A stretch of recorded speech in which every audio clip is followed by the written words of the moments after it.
அனைவருக்கும் வணக்கம் நண்பர்களே. நம்ம இந்த வீடியோவில் என்ன தகவலை பற்றி பார்க்க போகிறோம் அப்படின்னு சொல்லி பார்த்தீங்கன்னா, குரூப் 4 எக்ஸாம் ஓகேங்களா. குரூப் 4 எக்ஸாமுக்கு இந்த கிட்டத்தட்ட லாஸ்ட் டைம் தான் சரிங்களா. ரொம்ப நாள் கிட்டத்தட்ட 1 இயராக நீங்கள் வெயிட் பண்ணி கொண்டு வந்துட்டு இன்னும் எக்ஸாமுக்கு ஒரு 40 நாட்கள் தான், முழுமையாக கூட இல்லை சரிங்களா.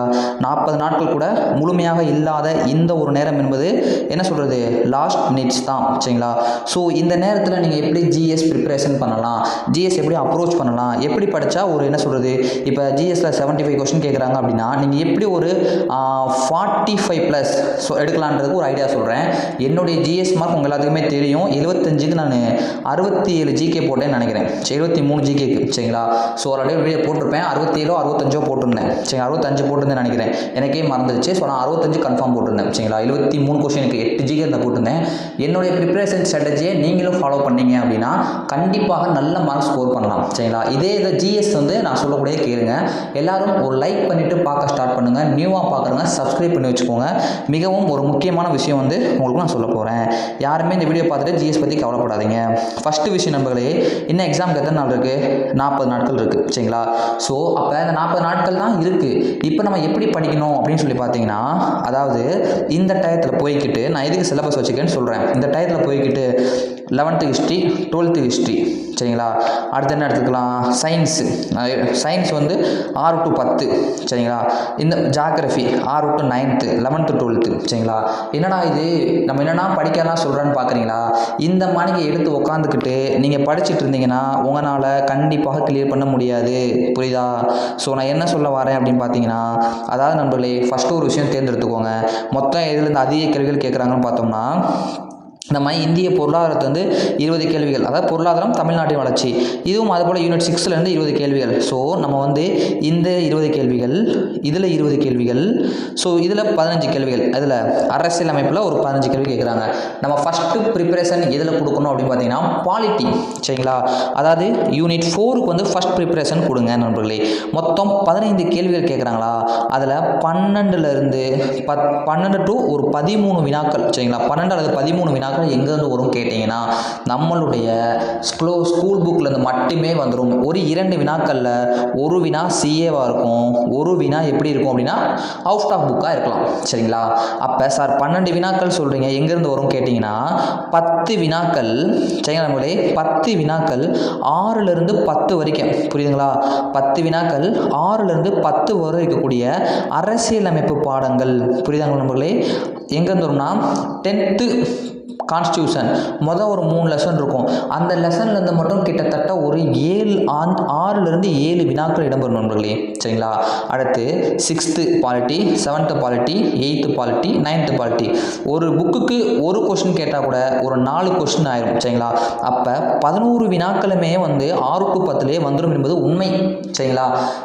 11 வினாக்கள் வந்துடும். ஒரு 1 or 2 கொஸ்டின் எங்கேருந்து வரும் அப்படின்னு கேட்டிங்கன்னா நம்ம +1 +2 வரும். அதுவுமே எப்படி கேட்பாங்க அப்படின்னா புக் பேக் பாக்ஸ் அல்லது மேலோட்டமான அந்த முதல் 3 பாடங்கள் +2 புக்கில் இருக்கும்ல, அதுலேருந்து தான் கேட்பாங்க, புரியுதுங்களா. ஸோ அதனால் நீங்கள் ஃபஸ்ட்டு ப்ரிஃபரன்ஸாக பாலிட்டி கொடுத்து நான் சொன்னதை படிச்சுக்கோங்க சரிங்களா. சார் இது ஓகே சார், இதெல்லாம் படிக்கலாம் தெரிஞ்சிச்சு, இப்போ நான் எப்படி ரிவிஷன் பண்ணுறேன்னு கேட்டிங்கன்னா ஒரு 5 days ஓகேங்களா. ஒரு 5 days எடுத்துக்கோங்க பாலிட்டிக்கு. அடுத்து என்ன பண்ணணும்னா நம்ம இந்திய பொருளாதாரம் மட்டும் தமிழ்நாட்டு வளர்ச்சியாக எடுங்க. இதில் என்ன பண்ணணும் அப்படின்னு சொல்லி பார்த்தீங்கன்னா நண்பர்களே, அதாவது 20 கேள்விகள். எல்லாரும் என்ன நினைக்கிறாங்கன்னா தமிழ்நாட்டு வளர்ச்சி நிர்வாகம் என்ன பண்ணுறதுன்னு தெரியல, எந்த புக்கு படிக்கிறது தெரியல அப்படின்னு யோசிக்கிறீங்க. தப்பு இல்லை, யோசிக்கலாம். ஆனால் நண்பர்களே, நம்ம 1 இயருக்கு முன்னாடி இதை யோசிக்கணும் சரிங்களா. இன்னும் இருக்கிற எக்ஸாமுக்கு 40 நாட்கள். இந்த டயத்தில் இதெல்லாம் யோசிக்கிறது சுத்த வேஸ்ட் ஓகேங்களா. அவசியம் புரிஞ்சுக்கோங்க. இந்த டயத்தில் யோசிச்சும் பிரயோஜனம் கிடையாது. அதுவும் இல்லாமல் கொஸ்டின் ஸ்கூல் புக்கில் தான் கேட்பாங்க. 75 ஜிகே, இதை நான் சொல்ல மாட்டேன். ஒரு 75 ஜிகே கேட்குறாங்க அப்படின்னா அதாவது 55 ஜிகே ஸ்கூல் புக்கிலேருந்து வரும். அதுவும் நான் சொல்லக்கூடியது 6 to 10 புக்கிலேருந்தே வந்துடும், புரியுதுங்களா. வேணா போன வருஷம் குரூப் 4 எடுத்து பாருங்கள் சரிங்களா. ஸோ ஏன் குரூப் 2 கொஸ்டினே பார்த்தாலுமே +1 +2லேருந்து தான் கொஸ்டின்ஸ் வந்திருக்கும். இப்போ 75 ஜிகேனா 45 ஜிகே குரூப் 2 குரூப் 2க்கெலாம் நம்ம ஸ்கூல் புக்கு +1 +2 புக்கில் தான் வந்திருக்கும். போய் பார்த்தா தெரியும் ஓகேங்களா. ஸோ செகண்ட் இதை எடுங்க. யூனிட் 5 இது நான் வேர் டு ஸ்டடின்னு ஒரு வீடியோ போட்டிருப்பேன் நண்பர்களே, சரிங்களா. கிட்டத்தட்ட ஒரு 50,000 பேர் இந்த வீடியோ பார்த்துருக்காங்க. நீங்கள் பார்க்கலன்னா போய் பாருங்கள். வேர் டு ஸ்டடியில் யூனிட் 5 வேர் டு ஸ்டடின்னு போட்டிருப்பேன், சரிங்களா. 50,000 பேர் கிட்ட பார்த்துருக்காங்க. அந்த வீடியோ நீங்கள் பாருங்கள், புரியுதுங்களா. இதை நான் சொன்னக்கூடிய விஷயங்களை அங்கே படிச்சுக்கோங்க. இதை வந்து செகண்ட் ப்ரிஃபரன்ஸாக வச்சு படிங்க, சரிங்களா. சாரி, 20 கொஸ்டின் வரது செகண்ட் ப்ரிஃபரன்ஸ், 15 கொஸ்டின் ஃபர்ஸ்ட் ப்ரிஃபரன்ஸ்னா கேட்குறீங்கன்னா 20 கொஸ்டின் வந்தாலும் இது அதிகமான பாடங்கள் படிக்க வேண்டிய மாதிரி இருக்கும். அது 15 கொஸ்டின்னாலும் ஷார்ட்டாக படிச்சிடலாம், புரியுதுங்களா. ஸோ அதனால் இது 50,000 பேர் பார்த்துருக்காங்க, 50K பார்த்துருக்காங்க. நீங்கள் போய் பாருங்கள் எப்படி படிக்கணும்னு. இவ்வளோ ஷார்ட்டாக போட்டிருப்பேன். ஸோ அதை மட்டும் நீங்கள் பார்த்தாலே போதுமானது. கண்டிப்பாக ஒரு நல்ல மார்க் ஸ்கோர் பண்ணலாம், சரிங்களா. அடுத்து நம்ம இதுக்கு வாங்க. தமிழ்நாட்டின் வரலாறு, பண்பாடு, மரபு மற்றும் சமூக அரசியல் இயக்கம். இது ஒரு 20 கேள்விகள்.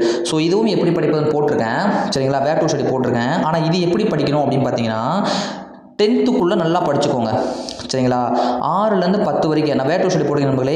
6லேருந்து 10 வரைக்கும் முக்கியமாக 10th புக்கில் அந்த 6th lesson, 9th history, 6th லெசனில் 10th ஹிஸ்ட்ரியில் 6th unit, 9th unit, 10th unit ஹிஸ்ட்ரியில், ஓகேங்களா. ஸோ அந்த பாடங்கள் 9th ஹிஸ்ட்ரியில் ஒரு யூனிட் இருக்கும், அதாவது 3ஆம் பாடம் இருக்கும், தொடக்க கால தமிழ் சமூகம், அந்த பாடமும். ஸோ ஓகேங்களா, அந்த 3 பாடமும். அப்புறம் 6 to 8 தமிழ்நாடு ரிலேட்டடாக வரக்கூடிய ஒரு சில பாடங்கள் படிச்சுட்டு ஜாகிரஃபி 10th ஜாகிரஃபியில் யூனிட் 7, 6 and 7 அது கொஞ்சம் இம்பார்ட்டன்ட் லெசன்ஸ், ஓகேங்களா. ஸோ அதை கொஞ்சம் நல்லா படிச்சுக்கோங்க. இதெல்லாம் வந்து படிக்கக்கூடிய முறைகள், சரிங்களா. அதெல்லாம் வந்து கொஞ்சம் நல்லா படித்தால் போதுமானது. இதெல்லாம் ஓகே சார், எப்படி பிளான் பண்ணுறது அப்படின்னு கேட்டிங்கன்னா, அப்போ இதெல்லாம் வேணாமா? இதுக்கலையே இதாங்க எல்லாருக்கும் ரொம்ப பெரிய டவுட்டாக இருக்கும். ஏன்னா நான் வேர் டு ஸ்டடி போடாமல் இருக்கேன்ல. ஒன்றுமே இல்லை நம்மளே. மொத்தம் 10 வினாக்கள் எதில் கேட்குறாங்க? வரலாறு, ஐஎன்எம் 2லேருந்து 10 வினாக்கள் கேட்குறாங்களா? நான் சொல்லக்கூடியது கேளுங்க. 6th, 7th, 8th, 9th history syllabus wise படிச்சிங்கன்னா ஒரு புக்குக்கு ஒரு கொஸ்டின் கேட்குறாங்கன்னு வச்சுக்கிறோம். 1, 2, 3, 4 கொஸ்டின் வந்துருமா 10க்கு.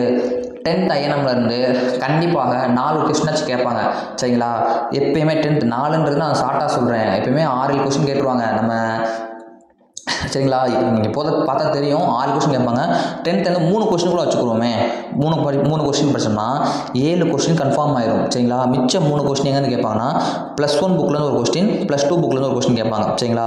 ஸோ இந்த +1 புக்லேருந்து ஒரு கொஸ்டின் கேட்குறாங்க பார்த்தீங்களா, அது வந்து ஒரே ஒரு கொஸ்டினுக்காக நீங்கள் உட்காந்து முட்டிகிட்டு இருக்காதீங்க, சரிங்களா.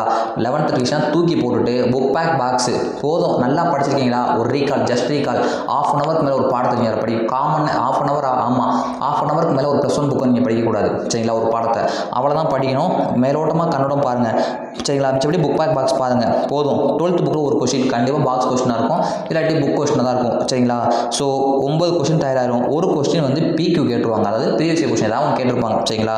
ஸோ அதனால் வந்து நீங்கள் ரொம்ப வந்து நம்மளாம் முடியாது, ஹிஸ்ட்ரிலாம் படிக்கல, 11th ஹிஸ்ட்ரி போய் 12th கொஸ்டின் படிக்கலன்னு யாரும் வந்து ஃபீல் பண்ணாதீங்க. ஏன்னா 11th 12th தான் வந்து கொஸ்டினே வராது, சரிங்களா. அடுத்து வேறு என்ன படிக்கலாம்? புவியியல் 5 கொஸ்டின் கேட்குறாங்களா? புவியியல் படிக்கலன்னு யாரும் பயப்படாதீங்க. நான் சொல்கிற 3 பாடம் படிச்சுக்கோங்க.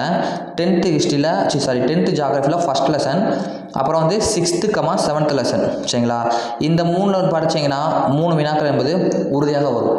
ஏன்னா அடித்து சொல்கிறேன், 3 வினாக்கள் உறுதியாக வரும், சரிங்களா. இதை மட்டும் படிச்சுக்கோங்க போதும் கூட. என்ன கேட்டால் 9th, 11th, 12th வேணாமா சார்? ஒன்றும் வேணாம், ஓகேங்களா. அடுத்து பொது அறிவியல் 5 கேள்விகள். அறிவியல் படிக்கவே இல்லையே, பிரச்சனை இல்லை. நான் ஒரு 5 வருஷம் சொல்கிறேன், அதை படிச்சுக்கோங்க. ஃபஸ்ட்டு என்ன அப்படின்னு பார்த்தீங்கன்னா 10th சயின்ஸில் சுற்றுச்சூழல் மேலாண்மை, சரிங்களா. அடுத்து வந்து பார்த்தோம்னா நம்ம உடல்நலம் நோய்கள் ஒரு பாடம் இருக்கும், அந்த 2 பாடம் படிச்சுக்கோங்க. 9th அமிலம் காரம், 8th அமிலம் காரம், சரிங்களா. இந்த 3 பாடம் படிச்சுக்கோங்க. மிச்சம் என்ன பார்த்தீங்கன்னா 9th ஊட்டச்சத்து ஆரோக்கியம்னு ஒரு பாடம் இருக்கும், அப்புறம் சூழ்நிலை அறிவியல்னு ஒரு பாடம் இருக்கும், சரிங்களா. இந்த பாடம் ஒரு 5 பாடங்கள் நீங்கள் படித்து கொண்டாலே உங்களால் அறிவியலில் எப்பயுமே சொல்கிறேன் 3 கொஸ்டின் கன்ஃபார்ம் கேட்பாங்க, அதுக்கு மேலேயே வர வாய்ப்பு இருக்குது. ஸோ இதை மட்டும் படிச்சுட்டு போங்க. ரொம்ப படித்து டைம் வேஸ்ட் பண்ணாங்க. இப்போ வரைக்கும் நான் படித்து சொல்ல வேண்டியதெல்லாம் சொல்லி முடித்து விட்டேன். இப்போ என்ன விஷயம் அப்படின்னு சொல்லி பார்க்குறோம் நண்பர்களே. இதெல்லாம் வந்து படிக்கக்கூடிய முறைகள், சரிங்களா. எப்படி படிக்கணும் பார்த்தீங்கன்னா ஒரு 5 நாட்கள், சரிங்களா. நீங்கள் இந்த அதாவது ரொம்ப ஒரு புக்கு படிக்கிறீங்க அப்படின்னா ரொம்ப நேரம் உட்காந்து டைம் ஸ்பெண்ட் பண்ணாதீங்க. இப்போ 11th ஹிஸ்ட்ரி படிக்கிறீங்கன்னா ரீகால் பண்ணுமா 1/2 an hour அதிகபட்சம் ஒரு லெசனுக்கு, அவ்வளோதான். 6th ஹிஸ்ட்ரி படிக்கிறீங்கன்னா 20 minutes, ஓகேங்களா, ஒரு டாப்பிக்கு. 10th படித்தா ஒரு 1/2 an hour 40 நிமிஷம், சரிங்களா. அதை மேலோட்டமாக பார்க்கணும். நான் என்ன சொல்கிறேன் அப்படின்னா ரிவிஷன் பண்ணப்போனா சார் நான் முதல் படிக்க 2 மணி நேரம் ஆச்சு, நான் இப்போ படிக்கிறேன் மறுபடியும் அதே 2 hours ஆகுது ரிவிஷன் பண்ணவும் சொல்லுவாங்க நிறைய பேர். அந்த தப்பை பண்ணாதீங்க. என்ன சொல்கிறேன் அப்படின்னா இப்போ வந்து பார்த்தீங்கன்னா ஒரு லெசன் வந்து சும்மா எடுத்துக்காட்டுக்கு இப்போ சிந்து சமொழி 6th இருக்குன்னு வச்சுக்கோங்களேன். அது நீங்கள் ஃபஸ்ட் டைம் படிக்கும்போது 1 ஹவர் படிச்சிங்களா, இப்போ நீங்கள் ரீகால் பண்ணும்போது 20 நிமிஷம் அதிகபட்சம் 25 நிமிஷத்தில் ரீகால் பண்ணணும். அது எப்படி சார் பண்ண முடியும்? அதை வந்து வாசிச்சா கூட அரை மணி நேரம் ஆயிரும் வழிவிடாமல் வாசிச்சோம்னா. நம்ம என்ன பண்ணணும்னா கண்ணில் மேலோட்டம் பார்க்கணும். சரி சார் என்ன சொன்னாங்க, சார்லஸ் மிஷன் வந்தார், லாகூர் முல்தான் வழி போட்டாங்க, அடுத்து என்ன சொல்கிறாங்க 1806 வந்துட்டு அவர் எழுதினார், 1920 அகலாய்வு அப்படின்ட்டு கண்ணில் மேலோட்டமாக பார்த்துட்டு சல்லுன்னு திருப்பிடணும். சரிங்களா? ஒரு 3 ரிவிஷன் ஆச்சும் நீங்கள் விட்டுறணும். புரியுதுங்களா? ஒரு 3 ரிவிஷன் ஆச்சும் நீங்கள் விடணும். அப்படின்னா கரெக்டாக இன்னைக்கு 6th புக் படிக்கிறீங்களா, நாளைக்கு 7th புக் படிங்க, நாளை கழிச்சு 8th புக் படிங்க, நாளை கழிச்சு 4வது நாள் மறுபடியும் 6th ஹிஸ்ட்ரி ரீகால் பண்ணுங்கள். அப்போ நீங்கள் ஃபஸ்ட் டே படிக்கிறப்ப 25 மினிட்ஸ் அதை ரீகால் பண்ணிங்கன்னா செகண்ட் படிக்கிறப்ப 20 மினிட்ஸ் ரீகால் பண்ணணும். சரிங்களா? அடுத்து மறுபடியும் 7th 8th அடுத்து 3வது படிக்கிறப்ப மறுபடியும் என்ன பண்ணணும் அப்படின்னா 15 நிமிஷத்தில் நீங்கள் ரீகால் பண்ணணும் 3வது ரிவிஷன். அப்படின்னு பார்த்தீங்கன்னா ஒரு நாளைக்கு 6th ஒரு 5 லெசன் சிலபஸில் இருக்குன்னா 5 லெசனுக்கு எவ்வளோ நேரம் ஆகும்? 15 நிமிஷம் வச்சோம்னா அதிகபட்சம் ஒரு 2 மணி நேரம் 2.5 மணி நேரம் தான் ஆகும். சரிங்களா? ஸோ 6th ஹிஸ்ட்ரி ஒரு 2.5 மணி நேரம், 7th ஹிஸ்ட்ரி 2.5 மணி நேரம், ஒரே நாளில் 6th 7th ரீட் பண்ணிட்டு தூக்கி போட்டுருவீங்க. அடுத்து செகண்ட் டேஸ் வந்து 7th 8th 9th படித்தோம்னா அது ஒரு 2 மணி நேரம் படித்து தூக்கி போட்டுருவீங்க. லாஸ்ட்டாக 10th ஒரு நாள் ஃபுல்லாக படிக்கிறீங்கன்னு வச்சுக்கோங்க. அவ்வளோதான் நண்பர்களே. ஸோ இது போல் தான் நீங்கள் ரீகால் பண்ண வேண்டும், ஜிஎஸ் படிக்க வேண்டும். புரியுதுங்களா? ஸோ டெஸ்ட்டு எப்படி சார் பண்ணுறது அப்படின்னு கேட்டிங்கன்னா, டெஸ்ட்டு வந்து பார்த்தீங்கன்னா ஃபுல் டெஸ்ட்டு வந்து எத்தனை போடலாம் அப்படின்னா ஒரு வீடியோ கொடுக்குறேன். ஸோ இந்த மாதிரிலாம் படிங்க, ஜிஎஸ் ரொம்ப முக்கியம் நண்பர்களே. நான் இப்போ சொல்லக்கூடிய விஷயங்கள் பிடிச்சிருந்தா ஒரு லைக் பண்ணுங்கள். இன்னொரு விஷயம் கேட்டுக்கோங்க, நீங்கள் +1 +2 ஹிஸ்ட்ரி, +1 +2 பாலிட்டி இதுக்கெல்லாம் அதிகமாக டைம் ஸ்பெண்ட் பண்ணி 10th 6 to 10 விட்டுறாதீங்க. நான் மறுபடியும் சொல்கிறேன், இன்னொரு விஷயம் சொல்ல மாட்டேன். கரண்ட் அஃபேர்ஸ் படிக்கிறேன்னு சொல்லிட்டு, அதாவது நம்ம தமிழ் புக்கில் 6 to 10 கேட்டாலே நம்ம நிறைய கொஸ்டின் தெரியாமல் இருக்கும். நமக்கு 6th ஹிஸ்ட்ரியில் நிறைய கொஸ்டின் தெரியாமல் இருக்கும். ஆனால் அதை கூட படிக்காமல் நம்ம போய் கரண்ட் அஃபேர்ஸை படிச்சுட்டு இருப்போம். இந்த தப்பெல்லாம் பண்ணக்கூடாது. சரிங்களா? புக்கை படித்து முடிங்க. கரண்ட் அஃபேர்ஸ் படிக்கணுமா, புக்கை நல்லா படிச்சிட்டேன் சார், ஓரளவுக்கு நான் எல்லா கொஸ்டின் கூட சொல்லிடுவேன் சார் அப்படின்னு இருந்தீங்கன்னா நீங்கள் என்ன பண்ணலாம் அப்படின்னா கரண்ட் அஃபேர்ஸ் அதுவுமே ஒரு அகாடமியில் ஏதாவது பிடிஎஃப் ஒரு கடைசி ஒரு 5 மாதத்துக்கு வந்து பார்த்துக்கோங்க. அப்படி இல்லையா எக்ஸாம் கிட்ட வரப்போ நிறைய அகாடமிஸ் போடுவாங்க. சரிங்களா? ஏதாவது ஒரு குறிப்பிட்ட அகாடமி எடுத்து ஒரு 4 மணி நேரம் 3 மணி நேரம் கரண்ட் அஃபேர்ஸை காதால் ஒரு 2-3 நாள் கேட்டுக்கிட்டாலே போதுமானது. அதுக்கு மேலே கரண்ட் அஃபேர்ஸ்லாம் வந்து ரொம்ப இம்பார்ட்டன்ஸ் கொடுத்து படிக்காதீங்க. சரிங்களா? ஸோ அவ்வளோதான். ஏன்னா எவ்வளோ படித்தாலும் இதுதான் வரும்னு சொல்ல முடியாது கரண்ட் அஃபேர்ஸை பொறுத்த வரைக்கும். ஸோ ஓகே நண்பர்களே, நான் சொல்லக்கூடிய சொல்லிட்டேன். இன்னொரு விஷயம், நம்மளால் படிக்க முடியாது நான் நினைக்காதீங்க. நான் சொன்ன மாதிரிலாம் படிங்க. சரிங்களா? ஜிஎஸ் நல்லா படிங்க. என்ன சொல்கிறது, ஓகே எல்லாமே சொல்லிட்டேன்னு நினைக்கிறேன்.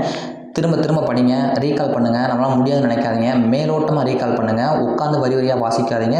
டக்குன்னு ஒரு பார்வை. சரிங்களா? கண்ணால் பார்க்கணும். 25 நிமிஷத்தில் எவ்வளோ பார்க்க முடியுமோ அவ்வளோ அந்த புக்கில் பார்க்கணும். அப்படியே புக்கை மூடி வச்சுட்டு அடுத்த 25 நிமிஷம் என்ன பார்க்க முடியுமோ அதை தான் பார்க்கணும். அதை விட்டு வரி வரியாக வந்து படித்தோம்னா நம்மளால் ரீகால் பண்ண முடியாது. புரியுதுங்களா? ஸோ அதனால் இப்படி படிங்க, கண்டிப்பாக நல்ல மார்க் கிடைக்கும். ஜிஎஸ்சில் நான் சொன்ன மெத்தடில் படிங்க. பிடிச்சிருந்தா லைக் பண்ணுங்கள், ஃப்ரெண்ட்ஸுக்கும் ஷேர் பண்ணுங்கள். தேங்க்யூ. நெக்ஸ்ட் வீடியோவில் மீட் பண்ணலாம்.